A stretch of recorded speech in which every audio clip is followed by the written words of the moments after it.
Space, the final frontier. These are the voyages of a new Trekkie. My 5-year mission to search out Star Trek media, to seek out our fans and merchandise, to boldly go where no fan has gone before.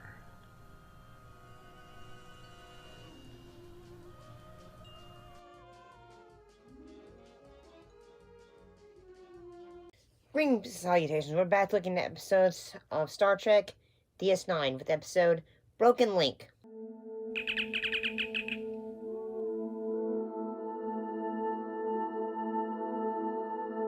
And what happened in this episode?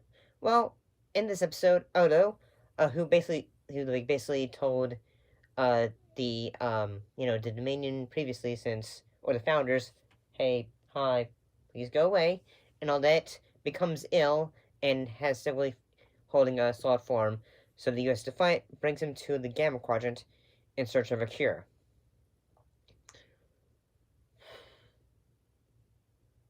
I gotta say, some of the things that make this episode kind of work is I think the idea of, in a way, having to go back home in a way and, find a cure for what ails him in a way, it works. I don't know why, but I feel like this episode just wrapped up things relatively quickly. It's like, say, they go from point one, like from point A to point B, and then done.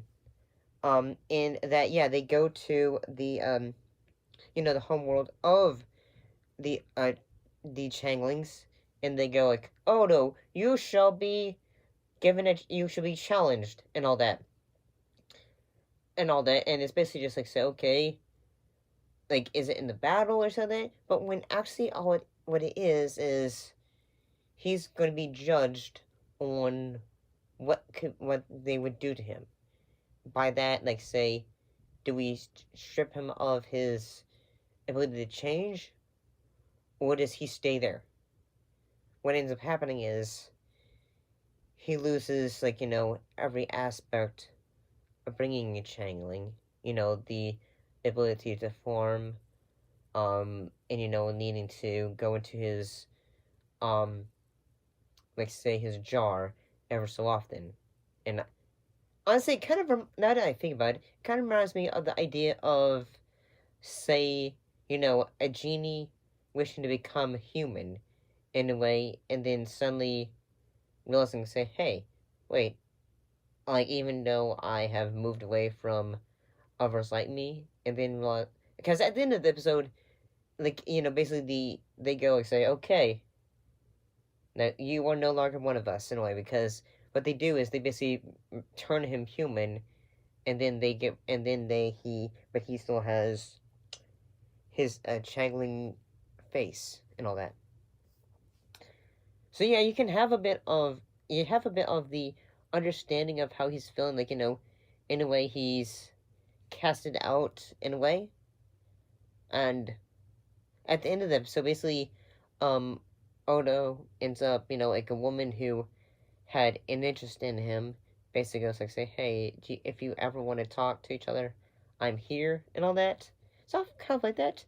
But what happens, like, a revelation at the end of it is, the Klingon leader of the planet, Gowron, Odo discovers, like, say, hey, he's a Changeling, and all that. So that's a bit of a big twist, I suppose. There were no Cardassian survivors. You mean they're all dead? They're dead. You're dead. Cardassia is dead. Your people were doomed the moment they attacked us. I believe that answers your question. So yeah, I feel like the episode has some dramatic ideas, like, say, the Odo, being cast aside from his, the rest of the Changlings, and, losing his, sense of identity in a way. And but at the same time, I feel like, say, all the story elements relatively speed by in a way. So it's, like, the conflict ends up going on relatively quickly. At least I feel like that. So, yeah, I thought this one was okay. Dramatically, I thought it was good. Like story structure, I thought it was a bit went by a little bit too quickly. Like I feel like it needed some time to breathe a little. I could be wrong.